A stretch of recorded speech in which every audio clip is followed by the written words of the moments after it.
इन्होंने पहला काम आते क्या किया कि 350 मेगावाट बिजली कम कर दी के को जो देते हैं। मिफ्ता टीवी के ऊपर 3.5 साल बकवास करता रहा बैठ के कि जी मईशत तबाह, मईशत तबाह, मईशत तबाह, और उसकी अपनी कंपनी की प्रॉफिटेबिलिटी बढ़ रही थी। बंदा मरवाना हो, कत्ल करवाना हो, किसी को उठा के ले जाना हो, किसी की जमीन पे कब्जा करना हो, कोई आवाज उठाए तो उसकी आंखें निकालनी हो, ये सारे ये फ्यूडल्स काम करते हैं। और इनका गॉड फादर है आसिफ जरदारी। ईसीपी को न्यूट्रल हो जाना चाहिए। तुम घोड़े बेच के सो रहे हो, यहाँ लोग मारे जा रहे हैं, आरओ सारे मिलके चीटिंग कर रहे हैं, आपको नजर नहीं आता। मैं कभी ये नहीं चाहूंगा कि मेरी औलाद के सामने कोई खड़ा होकर बोले कि तुम्हारा बाप चोर था। हेलो अस्सलाम वालेकुम, मैं और गिल और आप देख रहे हैं हमारी वेब। आज जिस पर्सनालिटी से मैं आपको मिलवाने जा रहा हूँ, उनकी पर्सनालिटी बहुत ही दबंग है। Federal minister for maritime affairs रह चुके हैं, साथ ही साथ पीटीआई सिंध के सदर हैं। तो मैं आपको मिलवाने जा रहा हूँ मिस्टर अली जैदी से। आ जाएं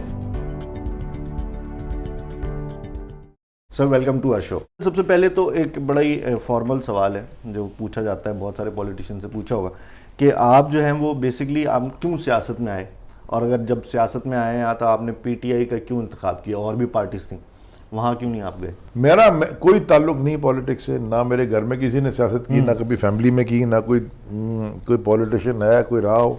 अगर इमरान खान शायद ना पॉलिटिक्स में आते तो मुझ जैसे लोग भी पॉलिटिक्स में नहीं आते। पीटीआई के आपको कराची के सदर के ओहदे से हटाया गया था या आपने इस्तीफा दिया था? 25 दिसंबर 2014 को मुझे खान साहब ने कराची का सदर बनाया था।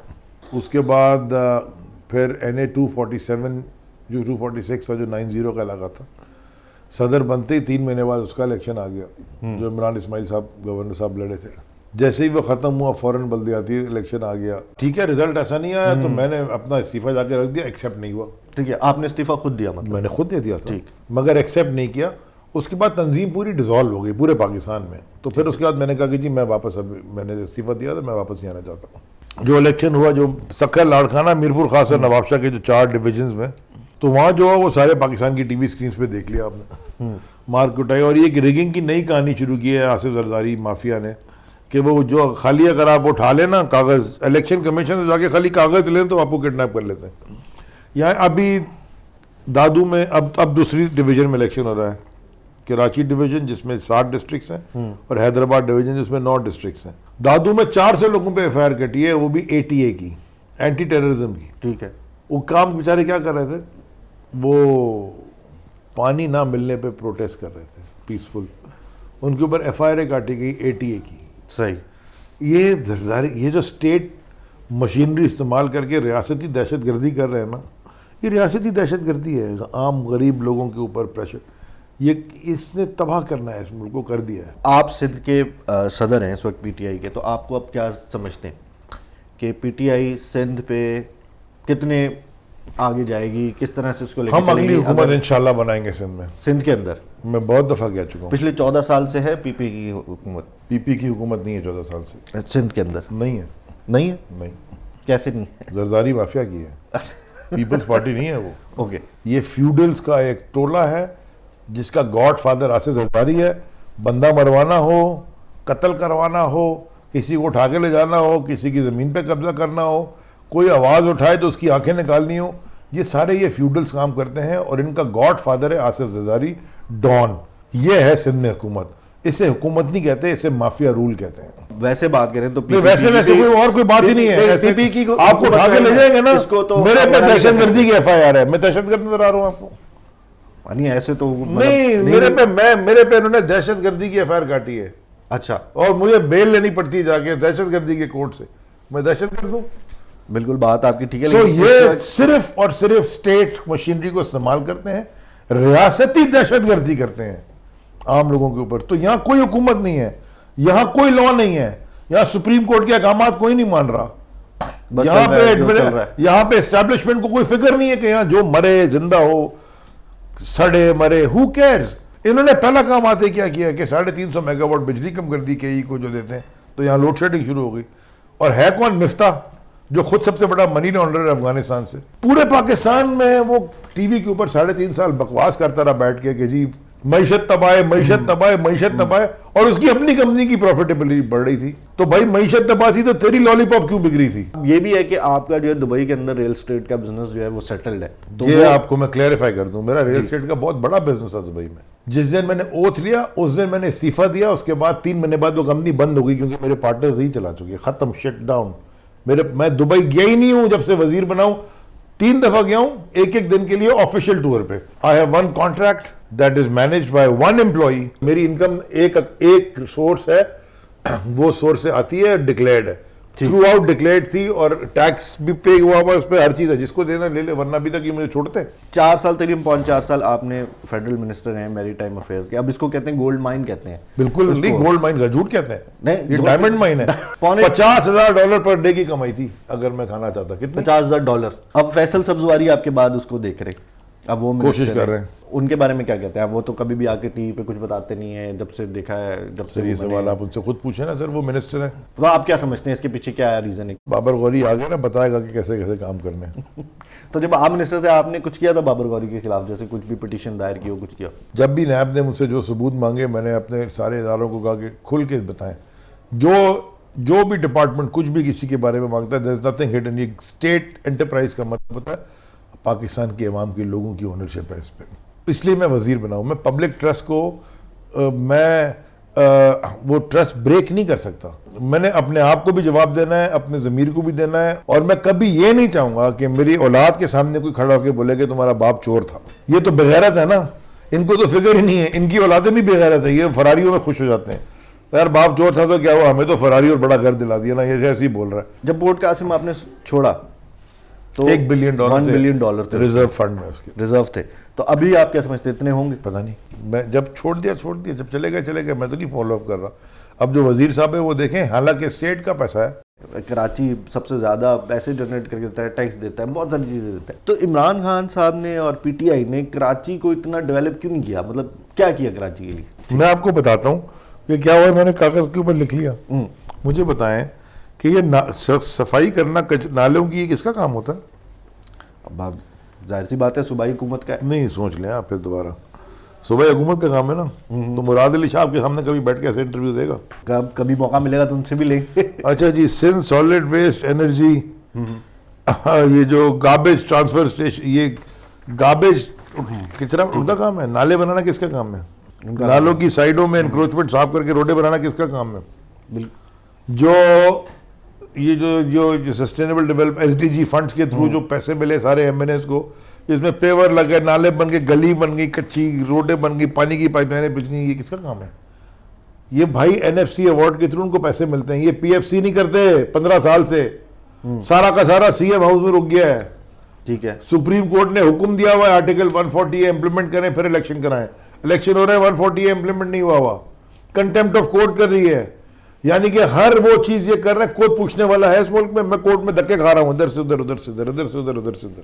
अच्छा, अब एक और चीज़ मैं आपसे पूछना चाह रहा हूँ कि बेसिकली इमरान खान साहब जब मतलब होता है तो वो चाहे वो मुत्तहिदा हो, चाहे वो परवेज़ इलाही साहब हों, सबके साथ बैठ जाते हैं, बातचीत कर लेते हैं। लेकिन जैसे ही हुकूमत ख़त्म होती है तो फिर मुखालफत शुरू हो जाती है। ये ऐसा क्यों है? मतलब नहीं होता, मकसद होता है इंसान का। एक ज़िंदगी में इंसान का मकसद है, एक विजन होता है, एक टारगेट होता है, वो टारगेट अचीव करना होता है। आपकी ज़िंदगी का टारगेट क्या है? अपनी कौम को उठाना, अपने मुल्क को उठाना।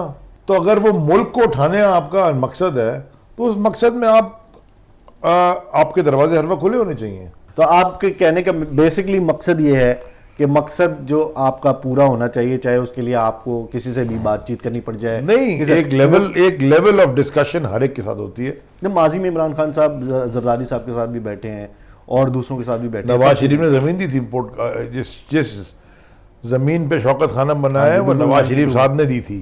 It all depends. Shaukat Khanum बन गया ना, उसमें लाज हो रहा है गरीबों का, या उसमें भी क्रेडिबिलिटी में क्वेश्चन है? नहीं, कोई नहीं है तो बस। अच्छा, मुझे बताइए कि अब जो आने वाले इंतखाबात हैं बलदियाती और आवाम की जो है, तो इसमें पीटीआई आवाम के पास क्या लेके जाएगी, किस बेस पे? हमें क्या है, अब आपको नजर नहीं आ रहा, हम तो पहुंच गए वहां पे। अवाम में तो हम ही हैं। ये तो परेड ग्राउंड क्या है, ये तो कोकन ग्राउंड नहीं भर सकते जलसा करके छोटा सा। हमने परेड ग्राउंड भर दिया है। तो आपको क्या लगता है इस बार अगली दफा जब आप इलेक्शन होंगे तो पीटीआई हुकूमत बनाएगी 2/3 मेजोरिटी के साथ इंशाल्लाह। 2/3 मेजॉरिटी के इंशाल्लाह। साथ? अच्छा, चीज़ों को ठीक करेंगे अभी। एलएनजी की मैं बात करने लगा हूँ कि कोई सप्लायर नहीं मिला हमें पाकिस्तान को अभी हाँ जी बिल्कुल मिलेगा भी नहीं। तो ये इतनी इसके बारे महंगी में हो क्या गई, आप कहना चाहते हैं? इतना महंगा हो चुका है इस वक्त मार्केट दुनिया में, कोई ऑल्टरनेट सोर्सेज ऑफ एनर्जीज के ऊपर काम करना चाहिए था। ये देखें ना, एलएनजी के अंदर उनके पैसे हैं। ये बहुत बड़ी एक गेम है। इसके लिए आपको पूरा 1 घंटे का शो करना पड़ेगा। मैं आपको समझाऊंगा कि ये कितनी deep rooted deep mafia conspiracy है, जिसमें लोगों की खानदान जाने चले जाती हैं, मार देते हैं लोगों को। It's big money. आखिरी सवाल मैं आपसे करने जा रहा हूँ, हुकूमत जब आप लोगों की ख़त्म हुई तो इदारे जो है वो न्यूट्रल और न्यूट्रल का ये चीज़ें हुई, तो यार इस पे मैं एक आपको चीज़ चाहता एतराज़ हूं, क्यों था? मैं मैं बस ये पूछना चाह रहा मैं हूँ कि क्या इदारों के बगैर पीटीआई हुकूमत नहीं बना सकती? मैं सिर्फ एक चीज़ जानना चाहता हूँ। मैं चाहता हूँ ईसीपी न्यूट्रल हो जाए। ईसीपी हाँ, न्यूट्रल हो जाए। इलेक्शन कमीशन पाकिस्तान वो न्यूट्रल हो जाए ना। वो बायस्ड है अभी, वो न्यूट्रल नहीं है। अच्छा देख लें, आप ऑन रिकॉर्ड बता रहे हैं बिल्कुल। ईसीपी को न्यूट्रल हो जाना चाहिए। तुम घोड़े बेच के सो रहे हो, यहाँ लोग मारे जा रहे हैं, कुल के रिकॉर्ड आरओ सारे मिलके चीटिंग कर रहे हैं, आपको नजर नहीं आता। और आप अभी ना देख के बोलना। आप कह रहे हैं कि ईसीपी जो है वो न्यूट्रल हो जाए। एक मेरा बस इसी से ईसीपी के हाथ में मेरी किस्मत थोड़ी है, मेरी किस्मत अल्लाह के हाथ में है। बिल्कुल बिल्कुल, लेकिन मैं सच आप ये कह रहे हैं कि अच्छा काम करेंगे, बोलोगा जबरदस्त, वेल डन। बिल्कुल बिल्कुल सही। अगर आने वाले इलेक्शन में आप कहते हैं कि ईसीपी जो है वो बायस्ड है और ये है इस तरह मैं से, तो आज neutral कह रहा नहीं है, आज नहीं, आने वाले इलेक्शन में इसलिए बात तो कह रहा हूँ कर न्यूट्रल हो जाए। तो आने वाले इलेक्शन में पहले से मैं कैसे बताऊं? मैं तो आज कह रहा हूँ न्यूट्रल हो जाए ना। अच्छा चले, आने वाले let's इलेक्शन में suppose neutral ऐसी रहे। चलती रहती है तो फिर भी आपको लगता है 2/3 से जीतेगी पीटीआई? जो अवाम का इस वक्त समंदर निकलेगा ना, ये कोई इसकी ब्रेकिंग उसके खिलाफ कर नहीं सकेगा।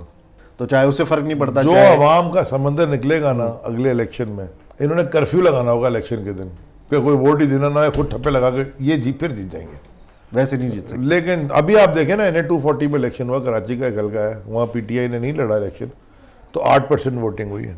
उसमें भी गोलियां चल गई, बंदे मर गए, पता नहीं क्या क्या लड़ाइयाँ हो गई। अभी NA 245 में पीटीआई लड़ने जा रही है, आप देखिएगा कितनी दुनिया निकलती है। आमिर लियाकत साहब की जगह जी। वाली बात कर रहे हैं, तो वहाँ पे आपको नहीं लगता कि महमूद मौलवी साहब बड़े आपके कमज़ोर कैंडिडेट है फारूक सत्तार के मुकाबले में? और दूसरी फारूक सत्तार के 2,500 वोट हैं वहाँ, टोटल, मैंने जेनरस होके बताया। तो आपको लगता है यहाँ से पीटीआई जीतेगी बहुत बड़े नंबर से इंशाल्लाह। जाने से पहले कुछ आवाम को कहना चाहते हैं आप? मैं सिर्फ ये कहना चाहता हूँ कि हर एक इंसान की ज़िंदगी में ना, हर काम करते हुए एक अंदर से आवाज़ आती है। मिसाल मैं देता हूँ अक्सर के रात के 2-3 बजे आप बत्ती पे खड़े होते हैं, लाल बत्ती पे, और आप कहते हैं कोई आ तो रहा नहीं यार, निकल जाता हूँ, कोई देख तो रहा नहीं। अंदर से एक आवाज़ आपको ज़रूर आती है कि ये गलत काम कर रहे हो, लेकिन वो आवाज़ को आप साइड में रखते हैं, फिर भी आप वो काम कर लेते हैं। सारा दिन इंसान ये फैसले करता है। इंसान की ज़िंदगी फैसलों में गुजरती है सारा दिन, हर काम पे फैसले करता है ना। जो भी फैसला करें ना, वो ज़मीर की आवाज़ को सुन के करें, दुनिया की आवाज़ को सुन के ना करें। नमाज में आप अल्लाह से बात करते हैं, उसने आपको एक तरीका दिया है कि नमाज़ पढ़ो, मुझसे बात करो, और जब अंदर की आवाज़ ज़मीर की आती है, वो अल्लाह आपसे बात कर रहा होता है। वो आपको अल्लाह की आवाज़ होती है कि ये गलत काम हो रहा है तो मत करो, वो आपका ज़मीर होता है। तो लाइन के किस तरफ खड़े होना है, ये क्लियर लाइन दी हुई है, ये गलत है, ये राइट है। वो जो अमर बिल मारूफ का कॉन्सेप्ट है ना, कि बातिल को के सामने खड़े हो और हक के साथ खड़े हो, लाइन के किस तरफ खड़े होना है, ये आपने डिसाइड करना है। आपने अपना मुस्तकबिल भी आपने खुद बनाना है और आखिरत भी आपने अपनी खुद बनानी, कोई और नहीं बना सकता। तो सोच के फैसला करें, ज़मीर की आवाज़ को सामने रखते हुए। Thank you.